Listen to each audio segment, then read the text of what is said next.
College దగ్గరికి ఇంతమంది రావడానికి కారణం ఏంటంటే ఒక ఆడపిల్లలు చదువుకునే ఏజ్ వాళ్ళకి మా అంటే 16, 17, 18, 19, 20 ఏజ్ లోపల ఉన్న పిల్లలని ఎక్కడి నుంచో దూర ప్రాంతాల నుంచి వాళ్ళ పేరెంట్స్ చదువుకోనికి హాస్టల్లో జాయిన్ చేస్తే ఇక్కడ బ్రోకర్ నా కొడుకులు ఎవరైతే మేనేజ్మెంట్ ఉందో చెత్త మేనేజ్మెంట్ ఆ గోపాల్ రెడ్డి అనేటోడు ముసల్లా కొడుకు సావనన్న అస్సలేడు వాడు ఆ మల్లారెడ్డి గాడు హాస్టల్ మెయింటైన్ చేసి ఒక ఆడపిల్లలకి ఎట్లాంటి సౌకర్యం ఇవ్వాలో కూడా తెలియని కాలేజ్ ఇది. అట్లాంటి కాలేజ్ బాత్రూమ్లలో వీడియోలంట, బాత్రూమ్లలో కెమెరాలు పెట్టి ఏం చూపిద్దాం అనుకుంటున్నారా? అరే పిచ్చినా కొడుక, నువ్వు మంచివా గాడివా? నువ్వేమో ఫీజులు పైసా బల్పురా, మీకు మతం బట్టి కొట్టుకుంటారు మీరు. ఆడు కేసీఆర్ గారు ఉన్నాడని రోజులు వాడిని చూసుకొని ఎగిరిరు. ఇప్పుడు ఎవడున్నారా? మీకు సిగ్గు శరం ఉంటే ఆడపిల్లలకు న్యాయం చేయమని చెప్పి మన మేడ్చల్ సిఐ గారు ఫోన్ చేసిరంట 2 గంటల ముందు. ఇప్పటిదాకా వచ్చినారా మీరు? ఇంట్లో ఏం బిక్తురు? మీ ఇంట్లో మీ ఆడోళ్ళకి, నీ అమ్మకి, మీ అయ్యకి, ఇంట్లోకి ఎవరికైనా ఇట్లా జరిగితే ఊకుంటారా? నీ కోడళ్ళకి, నీ మన్మరాలకు జరుగుతూ ఊకుంటారా? ఇట్లనే సిగ్గు శరం ఉంటే నువ్వు ఒకవేళ మంచివైతే నిజంగా మీ అయ్య అమ్మకి ఉడితే గిట కాలేజ్ దగ్గరకు వచ్చి ఆడపిల్లలకు న్యాయం చేయి. అప్పటిదాకా పొద్దున 5 గంటలు కాదు కదా, రేపు సాయంత్రం దాకా ఇట్లనే అవుతుంది. మర్యాద పూర్వకంగా వస్తే బాగుంటది. లేకపోతే ఈ రోజు రాత్రి కాలేజ్ చూసుకో, రేపు పొద్దున నీ కాలేజ్ ఇట్లా ఉండదు, వేరేలాగా ఉంటది. ఇది చెప్తున్నా, మర్యాద పూర్వకంగా చెప్తున్నాం. సిగ్గు శరం ఉంటే గిట తొందరగా రా. వచ్చి 4 గంటల నుంచి ఆడపిల్లలు తిండి లేక తిప్పలు లేక అక్కడ కూర్చుంటే నీకు సిగ్గు శరం లేదురా? పైసా అని పడుతున్నావు. ఎన్ని రోజులు రా నీకు పైసా? ఎన్ని రోజులు పైసా? 1 రోజు 2 రోజులు ఫీజుల మీద ఫీజులు వసూలు చేస్తావు. ఆ పిల్లలకు అన్యాయం జరుగుతున్నారు. పిల్లల ముఖం చూడరా ఒకసారి. మనిషివా గాడిదివా? కుక్కరే నువ్వు, కుక్కవిరా. నీకు ఎట్లంటే నీకు జీవితం మొత్తం పైసా. ఒక స్టూడెంట్ కి మల్లారెడ్డి కాలేజ్, సిఎంఆర్ కాలేజ్ నుంచి పోయి సార్ నేను జాబ్ చేసిన అనే ఒక క్రెడిట్ కొట్టిన స్టూడెంట్ లేరా మీ కాలేజ్ లా? నీ అమ్మ నీ కాలేజ్ ఎట్టుంటుందో నేను కూడా చూస్తా. కబాదార్ బిడ్డ. ఇప్పుడు ఇంతమందిని చూసినావు కదా. ఎస్ఎఫ్ఐ మేడ్చల్ మల్కాజ్గిరి జిల్లా కార్యదర్శి ఈరోజు సిఎంఆర్ గోపాల్ రెడ్డి సిఎంఆర్ కళాశాలలో టెక్నికల్ క్యాంపస్ లో అమ్మాయిల బాత్రూమ్ లో సెల్ ఫోన్లు పెట్టి వీడియోలు క్రియేట్ చేయడం, వీడియోలు రికార్డ్ చేయడంలో ఈ దుర్మార్గమైన చర్య. ఎందుకంటే ఈరోజు సిఎంఆర్ కళాశాలలో ఈ ఘటన మొదటి ఘటన కాదు.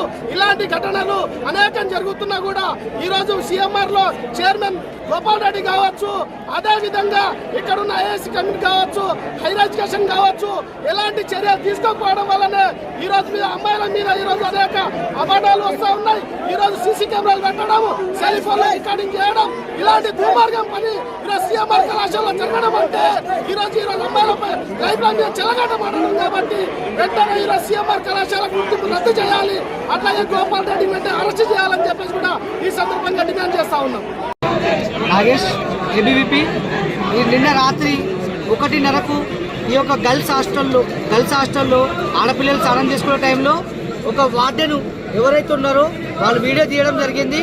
దాని తర్వాత ఈరోజు మార్నింగ్ దాదాపు పొద్దున 11 o'clock నుంచి మేనేజ్మెంట్లో ఎవరొక వార్డెన్ కానీ వార్డెన్ ఇన్ఛార్జ్ వాళ్ళందరికీ ఇన్ఫర్మేషన్ ఇచ్చిన తర్వాత కూడా ఇప్పటి వరకు వాళ్ళు ఎవరు ఏం చేశారనేది ఇప్పటి వరకు పట్టించుకుంది లేదు. అదే ఈ కాలేజ్లో ఒక స్టూడెంట్ ఫీజు కట్టేది ఉంటే గోపాల్ రెడ్డి ఇమ్మీడియట్గా వచ్చి ఫీజు కలెక్ట్ చేస్తాడు. అట్లాంటిది ఈ ఆడపిల్లలకి న్యాయం జరగడం కోసం కనీసం గోపాల్ రెడ్డి ఇప్పటి వరకు మాట్లాడింది లేదు, ఇక్కడ వచ్చి పరిశీలించింది లేదు. ఇదే విషయంలో గతంలో కూడా ఆడపిల్లలు అడ్మిషన్ చేసుకునే టైంలో సెప్టెంబర్, అక్టోబర్ టైంలో ఆడపిల్లలు వార్డెన్ ఇన్ఛార్జ్ ప్రీతి మేడంకి ఒక లెటర్ ఇవ్వడం జరిగింది. మేడం, ఎవరైతే వార్డెన్స్ దాదాగా మాకు ఫుడ్ పెట్టే వాళ్ళు కూడా వాళ్ళ మీద డౌట్ ఉంది, వాళ్ళని తీసేసి ఈ హాస్టల్ మొత్తం ఫీమేల్స్ వాళ్ళని పెట్టాలని చెప్పారు. అయినా ఇప్పటి వరకు మేనేజ్మెంట్ పట్టించుకోలేదు. వెంటనే వాళ్ళు ఎవరైతే ఉన్నారో ఈ నిందితులు వాళ్ళని అరెస్ట్ చేయాలి, కఠినంగా శిక్షించాలి. ఈ మేనేజ్మెంట్ కి సంబంధించిన వాళ్ళు గోపాల్ రెడ్డి కానీ మల్లారెడ్డిని కానీ ఇమ్మీడియట్ గా అరెస్ట్ చేయాలని చెప్పి ఏబీవీపీ డిమాండ్ చేస్తుంది. లేని ఎడల ఈ రోజు గోపాల్ రెడ్డి మల్లారెడ్డి వెంటనే వచ్చి స్పందించి దీనికి ఎవరైతే నిధులు వాళ్ళ గురించి మాట్లాడాలని చెప్పి ఏబీవీపీ డిమాండ్ చేస్తుంది.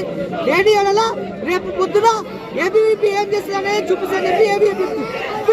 సిఎంఆర్ కాలేజ్ నుంచి ఇన్ఫర్మేషన్ రావడం జరిగింది. ఉమెన్ సేఫ్టీకి సంబంధించిన ఇష్యూ గురించి మాకు ఒక ఇన్ఫర్మేషన్ రావడం వల్ల మా ఉమెన్ ఎస్ఐ గారు పోయి అక్కడ ఎంక్వైరీ చేయడం జరిగింది. ఎంక్వైరీలో భాగంగా ఉమెన్ సేఫ్టీ ఇక్కడ సరిగా లేదు, ఇక్కడ వార్డెన్స్ కానీ సరిగా చూసుకోవడం లేదనేది ఆ స్టూడెంట్స్ వర్షను. దాంతోపాటు ఇంకొక వేరే అలిగేషన్స్ కూడా పెట్టిర్రు. ఆ స్టూడెంట్స్ ఇచ్చిన కంప్లైంట్ మేరకు వాళ్ళు ఒక కంప్లైంట్ ఇచ్చారు. ఆ కంప్లైంట్ మేరకు మేము ఎఫ్ఐఆర్ రిజిస్టర్ చేసుకొని దాని మీద ఇన్వెస్టిగేషన్ ఇంకా చేసేది ఉంది. ఇన్వెస్టిగేషన్ చేస్తాము. వాళ్ళ ప్రాబ్లమ్స్ ఏమేమి ఉన్నాయి అనేది కూడా అందరు స్టూడెంట్స్ తోటి మాట్లాడడం జరిగింది. ప్రస్తుతానికైతే వాళ్ళందరూ కూడా సాటిస్ఫైగానే ఉన్నారు. ఫర్దర్ ఇన్వెస్టిగేషన్ చేసిన తర్వాత విషయాలన్నీ కూడా బయటకు వస్తాయండి, అప్పుడు ఇన్ఫార్మ్ చేస్తాం. వీడియోస్ తీసారు, ఆరోపణ నిజం తీశారు. వీడియోస్ గురించి క్లారిటీగా లేదు వాళ్ళన్నారు. దాని గురించి మేము ఇన్వెస్టిగేషన్ చేసిన తర్వాత చెప్తాను. హాస్టల్లో జెంట్స్ సిబ్బంది ఉన్నారు సార్, లేడీస్ లేరంటే. హాస్టల్స్లో ఈ కుకింగ్ పార్టీ దగ్గర ఒక 4 ఉన్నారని చెప్పేసి అన్నారు. కుక్ చేసేవాళ్ళు హాస్టల్లో వార్డెన్స్ ఉన్నారు, ఉమెన్ వార్డెన్స్ ఉన్నారు, కుక్ చేసే వాళ్ళు ఉన్నారని చెప్పేసి తెలిసింది. దాని మీద ఇంకా ఇన్వెస్టిగేషన్ చేస్తాం.